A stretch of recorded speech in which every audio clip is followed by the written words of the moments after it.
gimana caranya kita bisa membayar pajak sedikit-dikitnya, tapi sesuai dengan aturan. Kalau omset kamu masih di bawah 500 juta, itu nggak perlu bayar pajak sama sekali. Nah, gue punya hitung-hitungan kasar. Kalau misalkan omset teman-teman itu di bawah 600 juta setahun atau sekitar 50 juta sebulan. Oke guys, hari ini thank you banget gue kedatangan Eric sama Angie yang udah datang. Kita mau discuss tentang tax gitu ya. Jadi ada 3 hal yang kita mau bahas. Yang pertama itu adalah untuk peraturan. Jadi gimana caranya supaya orang-orang, mau ini freelancer, pegawai, atau mereka ini adalah pemilik usaha, mereka jangan sampai menyalahkan aturan. Yang kedua, ini menurut gue yang seharusnya paling seru, yaitu gimana caranya kita bisa membayar pajak sedikit-dikitnya, tapi sesuai dengan aturan. Dan ini kan menurut gue sangat logis ya, soalnya kan nggak mungkin di antara kita semua ada yang misalnya kita gajinya sekian, pajaknya kita misalnya sekian, tapi kita volunteer, gue mau dong bayar lebih gitu. Kan nggak mungkin ada gitu. Jadi semua orang pasti logikanya adalah gimana caranya mereka membayar pajak sedikit-dikitnya, tapi sesuai dengan aturan. Yang ketiga, gue pengen discuss mengenai perpajakan yang berkaitan dengan investasi. Soalnya sekarang kan udah ada banyak nih cara-cara buat kita investasi di hal-hal baru, misalnya kayak kripto, abis itu saham di Indonesia, abis itu misalnya kayak beli properti, kalau misalnya mereka dapat sewa, pajak itu kayak gimana, dan terakhir itu contohnya kayak saham Amerika. Nah itu perpajakannya kayak gimana sih? Kan banyak orang yang awam, soalnya aplikasi-aplikasi ini juga baru. Gue langsung mulai aja. Yang pertama itu adalah mengenai pajak penghasilan. Soalnya kan kemarin Bu Menteri bukan baru sih, tapi mungkin baru-baru ini heboh lah, recently itu mengenai revisi PPh untuk pajak penghasilan. Dan sebenarnya intinya itu bagus, yaitu orang yang kaya supaya bayar pajak lebih tinggi lagi, dan orang yang berpenghasilan rendah supaya bayar pajak lebih rendah dong. Dan itu fair, masuk akal. Nah tapi yang gue dengar dari teman-teman, itu sebenarnya lumayan lucu. Lucu soalnya itu tuh sebenarnya nggak menyentuh si pengusaha-pengusaha. Soalnya kan pengusaha-pengusaha yang gue tahu, itu mereka tuh punya banyak kungfu-kungfunya supaya mereka bisa mengurangi pajak gitu. Apakah mereka mengeluarkan biaya-biaya misalnya sewa apartemen mereka, atau mereka mengeluarkan biaya dengan mereka mau jalan-jalan. Jadi mereka bill, jadi seakan-akan kalau misalnya mereka traveling, itu mereka nggak keluar pajak sama sekali, nggak kena pajak sama sekali. Sedangkan kalau misalnya orang yang traveling yang pakai duit sendiri, itu kan udah dikenain PPh pribadi gitu. Nah, tapi sekarang ada lagi mengenai pajak natura. Nah, boleh jelasin nggak sih pajak natura itu kayak gimana maksudnya?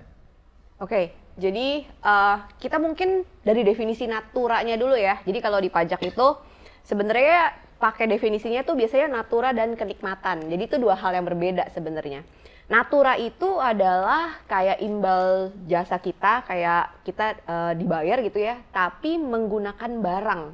Ini contoh paling umum ya, kalau kayak THR, dikasih uang tapi juga dikasih beras gitu ya, kayak sembako. Nah itu natura gitu ya, bentuknya barang. Satu lagi adalah kenikmatan. Nah kalau kenikmatan ini imbal jasa juga, tapi bentuknya fasilitas. Jadi tadi kalau Leon bilang kayak disewain apartemen atau mungkin kayak traveling ke luar negeri, nah itu masuknya di kenikmatan ini. Nah jadi si peraturan baru ini nggak cuma di natura tapi juga di kenikmatan, karena ini biasanya ya barengan lah ya, natura dan kenikmatan. Nah, peraturan barunya apa? Peraturan barunya adalah kalau dulu natura dan kenikmatan itu bukan objek PPh 21 bagi perusahaan. Nah, PPh 21 nih tahu lah ya, kalau kita sebagai karyawan biasanya kita dipotong nih gajinya. Nah, itu si perusahaan nyetor PPh 21. Nah, sekarang PPh 21 ini merupakan pajak juga untuk natura dan kenikmatan. Jadi contoh, kayak dulu misalnya nih direksi-direksi atau ekspat-ekspat ya dikasih sewa apartemen, pokoknya sewa tempat tinggal lah gitu ya. Itu dulu nggak masuk nih dalam PPh 21 mereka. Tapi sekarang itu mesti dipotong juga PPh 21, alias perusahaan jadi mesti nyetor nih tambahan PPh 21 atas si sewa apartemen tadi. Dan sewa apartemen ini kalau gua survei-survei ke temen-temen, tanya-tanya, ini angkanya nggak kecil ya, setahun bisa 2-3 M. Jadi angkanya cukup bombastis Ya, gitu. kalau misalnya ekspat-ekspat yang udah levelnya Jepang segala macam. Makanya juga sekarang kan lapis yang tingginya justru dinaikin. Jadi di atas 5 miliar, dulu kan paling mentok 30%. Sekarang berarti di artinya atas sekarang 5 bakal miliar. ditotalin. Jadi misalnya betul. mereka sewa apartemen sekian. On Terus top of gaji mereka on top sendiri, gaji. ditambahin tadi Si fasilitas segala natura dan macam, kenikmatan tadi. membership segala Menarik. macam, Betul. sewa. Oke. Betul. Jadi pasti akan mungkin bisa jadi lebih tinggi juga, bahkan menyentuh tarif yang 35% bisa jadi. Ini Ya. efektifnya kapan ya? Oke, jadi kalau kita ngomongin efektif, sebenarnya ini udah ada di Undang-Undang HPP, Harmonisasi Peraturan Perpajakan, yang efektif di tahun 2022 sebenarnya 2022, kemarin. Itu udah efektif. Nah, cuman gue nambahin dikit ya, itu dari sisi PPh 21-nya. Tapi kalau kita ngomongin natura dan kenikmatannya ada dua sisi nih, di PPh 21 dan juga PPh badan, jadi PPh untuk perusahaannya. Tadinya natura dan kenikmatan ini tidak boleh dibiayakan, jadi tidak boleh diperhitungkan sebagai komponen untuk menghasilkan si penghasilan kena pajak nih, dia mesti dibuang gitu, alias tidak diakui. Nah, tapi setelah 2022 ini, dia boleh dibiayakan jadinya. Jadi Oke. bukannya sama sekali, oh ya udah, ini tetap nggak boleh dibiayakan, udah gitu kena PPh 21, tapi tetap ada balancingnya sih. Oke, Jadi ngerti. di badannya, Mungkin gue coba jelasin Yes. pengertian gue ya. Mungkin gue salah ngerti nih. Jadi kalau misalnya zaman dulu, misalnya kita punya perusahaan, lalu kita ada omset, lalu kita ada biaya. Yes. Jadi kalau misalnya dulu, teorinya kalau misalnya sewa apartemen itu nggak boleh dibiayakan. betul. Nggak boleh dibiayakan, tapi jadi itu nggak bisa sebagai pengurang profit. Yes, Gitu. Nah, betul. tapi sekarang boleh dibiayakan. Sekarang boleh dibiayakan, tapi downside-nya adalah Kena PPh-nya jadi harus bayar gitu ya. Betul. Oh, sebenarnya lumayan fair juga ya, ada give and take kayak gitu ya. Yes. Interesting. Tinggal nanti rate-nya aja, karena kan kalau di badan maksimal dia 20. flat rate kan, 22%. 22%. Kalau di orang pribadinya ya bisa lapis 30, Sampai 35%. Oke, ngerti. Iya. Memang sih tujuannya menyasar yang penghasilan tinggi itu sih, kalau spiritnya dari Kementerian Keuangan, DJP Iya, gitu. iya. Ya spiritnya fairness gitu lah ya. Mm-mm, betul. Cuman gue curious salah satu hal nih mengenai mobil, sewa mobil gitu kan. Oke lah kalau misalnya si expat ini kita kasih Alphard, ya udah pastilah yang pakai itu pasti direksi CEO levelnya udah yang tinggi-tinggi. Iya. Tapi what if kalau misalnya gimana caranya pajak itu membedakan antara mobil kantor dan mobil yang dipakai sama si expat ini? Gitu, terutama misalnya gini lah, oke mungkin kita bagi dua kategori ya. Pertama kategori itu adalah kategori yang mobil mewah gitu ya. Yes. Kalau misalnya mewah, oke lah itu udah pasti dipakai. Cuman what if mobil kayak misalnya Avanza, what if mobil misalnya kayak Innova, kayak Kalia gitu misalnya ya. Ya kalau misal daripada kita tulis ini sebagai postingnya misalnya mobilnya si manajer, kita tulisnya ini adalah mobil kantor gitu. Nah kalau itu gimana? Nah, sebenarnya ini menarik. Ini menarik. Jadi, ini gue open aja ya. Jadi, ada case juga nih, tiap KPP itu mungkin sedikit berbeda-beda ya untuk cara mereka menilai gitu. Memang yang paling sering dilakukan adalah melihat jenis mobilnya, dia mewah atau enggak gitu ya. Nah, kalau dulu-dulu nih, macam Innova, itu masih dibilang mewah, sehingga dilihatnya pasti untuk kepentingan manajerial. Tapi kita nggak bisa menutup mata juga, banyak juga sekarang operasional udah pakai Innova gitu, ya kan. Nah, jadi sebenarnya ini adalah semacam area yang debatable sebenarnya sih. Discretionnya masing-masing daerah yang pajaknya. Benar. gitu, Jadi yang bisa dilakukan adalah kalau kita mau bilang si mobil Innova ini emang adalah bener-bener mobil kantor yang bukan manajerial, ya kita mesti bisa buktiin. Gitu. Buktiinnya gimana? Ya entah mau dilihat dari clock in, clock out atau gimana, tapi kita mesti bisa buktiin bahwa mobil ini nggak dibawa pulang. Oke, Gitu. Dia interesting. harus stay di kantor. Kalau misalnya dibawa pulang, sebetulnya masih bisa dibiayain sih, tapi dianggap separohnya. Oke. Jadi separoh di kantor, separoh di rumah, yang Yes. dibebankan separoh aja. Oke, ngerti. Kayak Tapi jalan tengah lah. ini tuh berarti termasuk kayak barang-barang hal yang relatif kecil-kecil tadi ya, kayak beras segala macam pun juga dihitung berarti ya. Tadi kan yang natura itu atau itu kayak gimana? Oke, gini, natura dan kenikmatan ini walaupun implementasinya sudah jalan di 2022, tapi kita memang masih menunggu peraturan turunannya alias peraturan petunjuk pelaksanaannya, terutama untuk menilai apakah natura dan kenikmatan ini masuk di objek PPh 21 atau enggak. Oke, iya. Gitu. Soalnya menarik sih. Soalnya kalau misalnya gitu, walaupun sebenarnya kayak ini gue setuju dengan prinsipnya bagus lah, fairness gitu.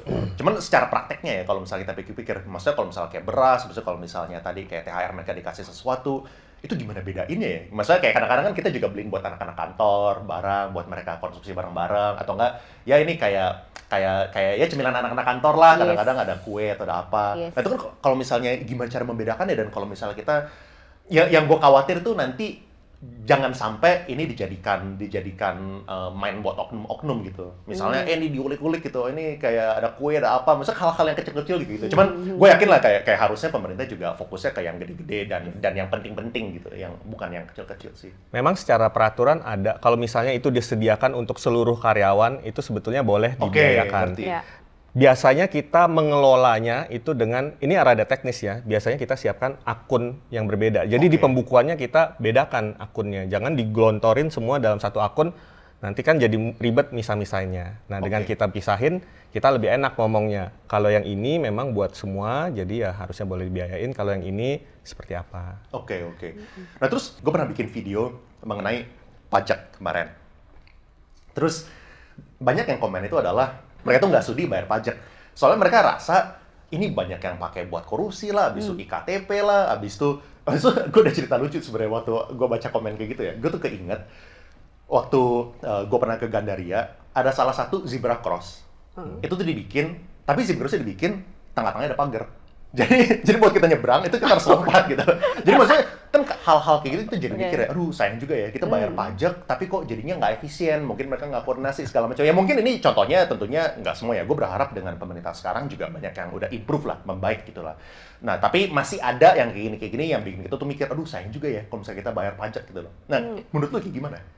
Jadi kalau negara itu kan dikelola macam-macam ya, ada yang di pusat, di daerah, anggaran juga macam-macam. Ada yang namanya anggaran pendapatan negara. Nah itu kalau tahun ini 2023 itu 2.400 triliun, dan dari 2.400 triliun itu 2.000 triliunnya sekitar 80% itu adalah penerimaan dari pajak.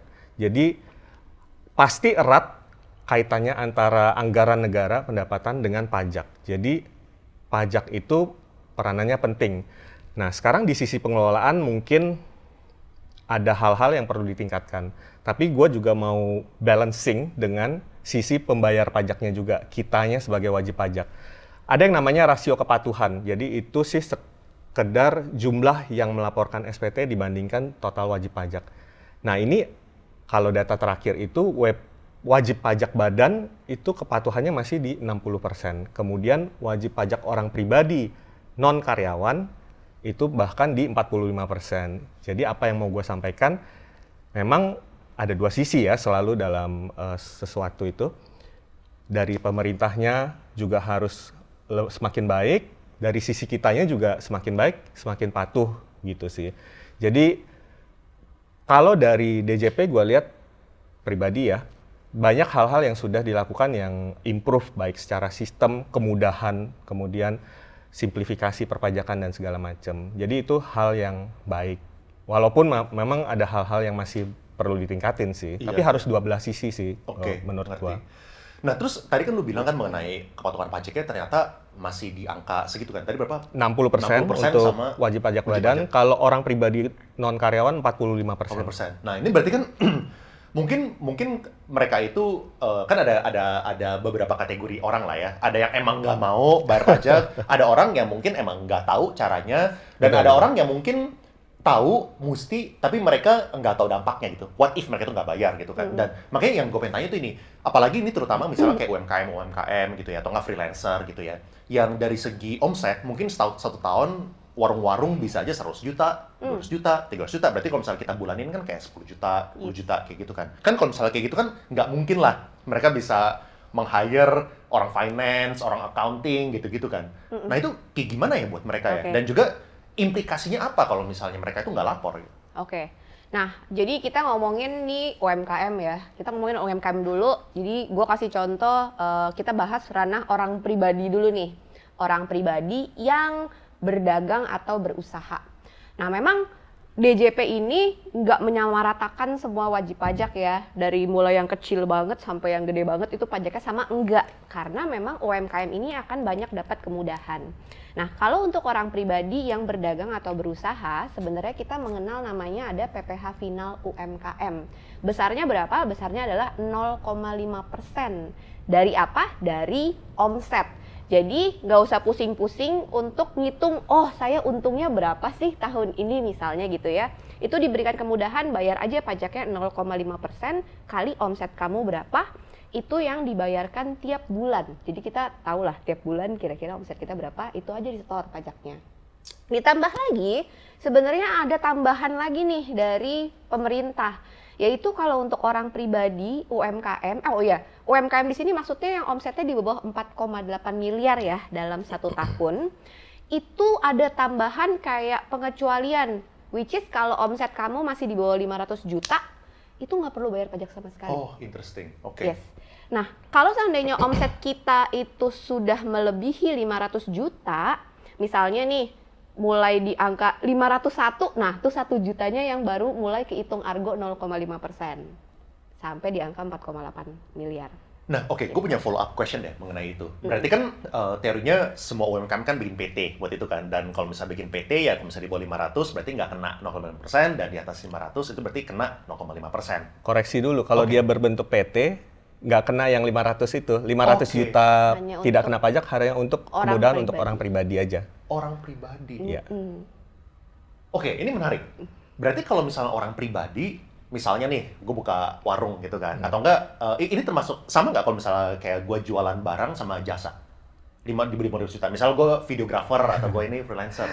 Itu Atau ini beda lagi. Oke, beda. Oke, Bahkan satu-satu. Oke, satu-satu. Oke, berarti satu-satu. kita ngomongin untuk UMKM dulu ya. Berarti Yes. untuk kayak buka warung gitu misalnya ya. Berarti kalau misalnya kita kan sering juga kayak kalau misalnya gue lihat ya kita transfer ke pribadi dia, gitu Iya. kan. Kalau misalnya kita beli barang di restoran-restoran yang masih relatif kecil gitu kan. Yes. Nah berarti itu maksudnya ya. Kalau misalnya kita transfer ke pribadi dia itu nggak dimasalahkan. Soalnya mereka itu masih di bawah 500 juta, kayak gitu berarti Ya, bisa kira-kira. dibilang gitu. Pertanyaan gue kalau kayak gitu, ini kan tadi kan lu bilang ini bakal berbeda nih, barang dan jasa, gitu kan. Gimana cara pemerintah bedain? Misalnya nih, kayak misalnya gue ini adalah, let's say video editor gitulah, gitu. Gimana cara si pemerintah tuh tahu bahwa income gue yang 20 juta sebulan ini adalah dari video editing, atau income gue 20 juta sebulan ini adalah dari pelanggan-pelanggan gue yang beli bakmi gitu. Oke. Kalau gini, sebenarnya kalau untuk ngebedain kalau dari awalnya banget, biasanya waktu kita daftar NPWP itu dia suka nanya sih. Nah tapi ini kan pribadi kan. Kalau pribadi berarti kan apakah udah ada pertanyaan itu dari pemerintah atau belum? Kalau kita nih ya, ini pengalaman beberapa teman dan beberapa klien ya, ketika mereka mau buka NPWP, biasanya tuh KPP akan menanyakan, oh ini pekerjaannya apa? Karyawankah? Atau pekerjaan bebaskah? Atau emang bisa masuk ranah si 0,5% final itu gitu. Cuman kalau memang sudah punya NPWP dan sudah berjalan, itu memang akan lebih sulit bagi DJP untuk mendeteksi itu penghasilannya berasal dari mana. Iya, Bener. iya. Jadi balik lagi ke sistem yang dipakai di Indonesia, pajak itu self-assessment. Jadi berdasarkan apa yang kita laporkan saja di SPT gitu. Itu yang akan dipakai datanya sama DJP. Nah, tapi memang kita maksudnya walaupun self-assessment, DJP punya hak untuk ngecek kebenarannya gitu. Jadi kalau ditanya, balik lagi tanya tadi gimana caranya mereka bisa membedakan gitu ya, mungkin nggak bisa secara direct sih. Iya, self-assessment lah ya ini. Yes. Dan juga mungkin gue bisa menambahkan ada yang namanya withholding tax, PPH, pemotongan PPH atau pemungutan PPH. Jadi itu mekanismenya adalah misalnya dia orang pribadi, sebetulnya dia memberikan jasa. Kalau dia bertransaksi dengan perusahaan besar, biasanya perusahaan besar kan patuh, kemudian dia akan memotong dari penghasilan si orang pribadi, harusnya 100, dia akan potong 2, dia hanya terima 98. Nah, 2 ini akan masuk ke DJP, jadi nama kita akan masuk di input ke sistem, jadi DJP sebetulnya bisa cross-check juga, akan teridentifikasi, oh kamu ada penghasilan nih jasa, karena si pihak PT ini ada laporin atas nama kamu. Itu salah satu mekanisme untuk deteksi. Iya, masuk gitu. akal. Jadi maksudnya tuh kayak gini ya, maksudnya kalau misalnya ada perusahaan, ini balik ke contoh gue yang video editing tadi. Kalau misalnya ada perusahaan yang nunjuk si freelancer ini untuk melakukan video editing, dia kan bakal dipotong PPH Betul. atas Yes. jasa gitu ya. Betul. Sehingga sebenarnya kantor pajak udah tahu, udah bisa ngeling lah, data kita datanya tuh udah masuk. sinkron gitu Betul, sebenarnya. betul. Oke, interesting. Kecuali dia di hire sama orang pribadi yang tidak melakukan pemotongan pemungutan, ya udah Oke. Nggak tahu deh. Ngerti. Ya soalnya itu menarik, soalnya kan ada banyak hal sebenarnya itu yang nggak clear cut ya sebenarnya ya. Kayak misalnya, contoh kayak gue lah misalnya, kayak gue sekarang udah jadi content creator gitu kan, dan udah ada beberapa brand deals gitu misalnya ya. Nah, waktu gue bikinin video buat mereka, itu apa? Apakah ini adalah gue menjual video, jadi kayak menjual kayak barang video, atau ini adalah termasuk jasa? Jadi gue bikinin video buat mereka gitu. Kayak kadang-kadang bingung juga nih yang mana yang bener ya. Dan kita kan maksudnya kan nggak mau menyalahkan aturan gitu. Tapi kan ini tadi, kayak gimana caranya kita jangan sampai menyalahkan aturan, tapi kita maunya bayar pajak sedikit-sedikitnya. Ya semua orang maunya kayak gitu. Betul. Iya. Ya mungkin gue jump ke itu deh, ke topik yang itu. Kayak perpajakan untuk freelancer. Itu kayak gimana sih? Misalnya yang kayak tadi, bahkan ini termasuk kayak property agent, dan juga bahkan kemarin ada yang DM gue itu dokter. Jadi dokter itu gue baru tahu mereka itu sebenarnya bukan full time employee di hospital. Betul. Mereka itu adalah semacam kayak freelancing, tapi di hospital itu loh mereka ada bagi hasil itu menarik juga. Nah itu kayak gimana perpajakannya? Ya, oke. Kalau untuk yang tadi ya, yang freelancer ini, jadi kita pajak itu mengenal istilah namanya pekerjaan bebas. Nah, pekerjaan bebas ini banyakkan ranahnya jasa, dan memang itu freelancer ya, freelancer ranahnya. Nah, kalau kita ngomongin pekerjaan bebas, pertama, mereka tidak bisa pakai PPh final yang 0,5%. Itu satu. Nah, kedua yang perlu dilihat adalah apakah pendapatan dari freelancer ini sudah sampai 4,8 miliar atau belum. Karena itu akan menentukan apakah mereka boleh pakai yang namanya norma perhitungan penghasilan neto, atau mereka harus bikin laporan keuangan gitu. Sekarang kita ngobrolin dulu yang masih di bawah 4,8 miliar. Kalau masih di bawah 4,8 miliar, mereka boleh pakai yang namanya norma tadi tuh, norma perhitungan penghasilan neto. Apa sih itu? Norma itu tuh semacam kayak rate yang ditentukan oleh DJP gitu ya, untuk menentukan berapa sih sebenarnya penghasilan atau keuntungannya kamu gitu dari melakukan usaha freelance ini. Misal, tadi kan contohnya videographer ya. Nah, misalnya videographer normanya itu 50%. Nah, jadi misal kalau dia terima 10 juta sebulan, anggaplah 120 juta dalam 1 tahun, berarti normanya itu kan 50%. Kali 50% dulu, which is 60 juta nih. Kira-kira penghasilannya dia gitu ya, ditentuin sama DJP. Terus untuk ngitung pajaknya gimana? Berarti 60 juta kurangin dulu sama namanya kita kenal PTKP, penghasilan tidak kena pajak yang 54 juta. Sehingga penghasilan yang kena pajak itu adalah 6 juta saja. 6 juta terus dikaliin deh pajak progresif, karena masih di layer pertama kaliin 5%. Jadi kurang lebih 300 ribu dalam setahun pajaknya. Oke, berarti tadi kebagi dua ya. Kalau misalnya di bawah 4,8 itu masih bisa pakai norma. Betul. Tapi kalau misalnya di atas 4,8 itu harus ada accounting. Laporan keuangan. Betul. Oke, menarik. Nah, terus kalau kayak gitu ya, sebagai freelancer, hitung-hitungannya gimana sih? Kan ada banyak opsi nih sekarang. Mereka sebenarnya kalau misalnya mereka dihitung norma, misalnya norma kan berarti kan mereka itu bakal kena pajak progresif gitu kan. Sesuai ya, setelah dipotong norma, habis itu setelah mereka bakal dipotong sampai TKP, lalu mereka kena hitung pajak progresif. Sedangkan ini ada opsi kedua. Opsi kedua misalnya mereka bikin PT.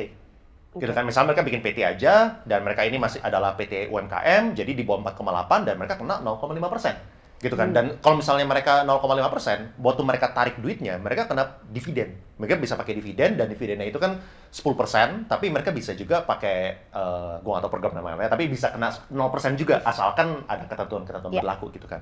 Nah, jadi opsi ada banyak nih sebenarnya sebagai freelancer.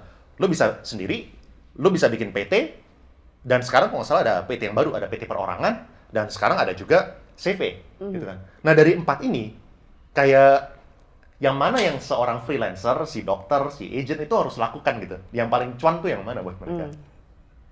Ya, jadi memang sekarang dimudahkan juga dengan ada yang namanya perseroan perorangan atau PT perorangan. Jadi nggak usah nyari partner lain. Kalau biasa kan PT harus minimal 2 ya, harus cari partner dulu buat jadi pemegang saham yang lainnya. Sekarang dengan ada PT perorangan lebih mudah, bisa langsung bikin. Kalau untuk jasa itu memang PT perorangan bisa untuk pakai yang 0,5% final. Kelihatannya lebih murah ya, tapi benar yang Leon bilang tadi, itu kan keuntungan dari usaha karena dia di PT berarti adalah milik PT, mesti turun lagi ke orang pribadinya kan, ke kitanya dalam bentuk dividen. Memang dividen bisa nggak dikenakan PPh kalau dengan syarat diinvestasikan. Tapi kan kalau kita itu adalah sumber penghasilan kita, side hustle kita, berarti kan kita mau pakai. Berarti kalau dipakai, tidak diinvestasikan, berarti harus kena PPh final 10%. Nah, gue punya hitung-hitungan kasar, kalau misalkan omset teman-teman itu di bawah 600 juta setahun atau sekitar 50 juta sebulan, itu sebetulnya antara orang pribadi, ini jasa ya, orang pribadi atau maupun menggunakan badan, baik PT maupun CV, itu sebetulnya masih relatif sama lah PPh-nya. Jadi biasa kan kita kalau baru mulai mikir, oh harus bikin PT lebih ribet nggak ya? Ya mungkin teman-teman yang baru mulai silakan pakai orang pribadi dulu. Menurut saya pribadi itu sama-sama aja. Setelah melewati threshold 600 juta sampai ke 4,8, terutama kalau jasa ya, itu saran saya lebih baik punya badan karena akan jauh lebih efisien PPh-nya. Karena di orang pribadi kan nggak bisa pakai 0,5% final, kalau yang jasa ya. Jadi akan pakai norma dan kena tarif progresif. Jadi akan lebih mahal jatuhnya, gitu. Ya. Sebenarnya ini menarik ya. Sebenarnya yang penting itu, yang kita pengen cari, itu cuannya di angka berapa sih gitu kan? Cuannya dan, ya kan?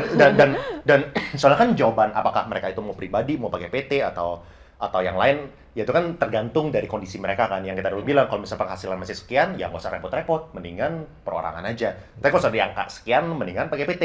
Soalnya itu bakal lebih cuan dari angka pajaknya gitu. Mungkin nanti gue minta Google Sheet dari lu deh. Linknya nanti gue minta, nanti gue taruh di description supaya teman-teman bisa ngotak-ngotik sendiri. Jadi ya, kayak mereka bisa asumsinya bisa dilihat lah di situ. Iya, ya. nanti Karena kan pasti itu ada asumsi-asumsi. Betul, ya. soalnya kan pasti kan beda-beda kayak tadi kan. Kayak ini nggak berlaku buat semua orang pukul rata. Soalnya bisa kalau misalnya jual beli barang, kalau misalnya jasa, kalau misalnya di atas 4,8 aturan beda, itu kan ya, ini kan kayak kompleks kan. Jadi mungkin nanti lu bisa share, silahkan yang dari asumsi aja supaya orang bisa clear. Tapi mayoritas itu kan bergerak di sini nih, yang freelancer, yang dokter, yang tadi kan kayak video editor, videographer, interior designer, website designer gitu-gitu kan. Nah, jadi itu yang paling useful. Ya mungkin secara garis besar kalau boleh menyimpulkan sedikit, matriksnya adalah dari omset 4,8 di bawah 4,8 atau di atas 4,8. Kemudian yang kedua, jenisnya apakah dia usaha dan dagang atau pekerjaan bebas, karena itu jadi beda, nggak bisa disamain. Gue sekarang mau move on ke investasi. Soalnya sekarang ada banyak metode investasi dan kayaknya Indonesia itu dari segi literasi keuangan ini lagi mulai naik nih. Lu lapor merasa, gue udah lapor nih, udah aman nih gitu. Tapi ingat bahwa SPT kita, surat pemberitahuan tahunan itu bisa terbuka selama 5 tahun. 5 tahun. Ini rumah atau ini apartemen atau ini unit kantor di gedung, itu semuanya pukul rata selama dia bentuknya tanah dan bangunan, ya dia akan 10% final. Dan kalau misalnya kripto kayak gimana? Oh, oke. Kalau kripto itu ada aturan baru ya. Walaupun nih ini gue disclaimer ya.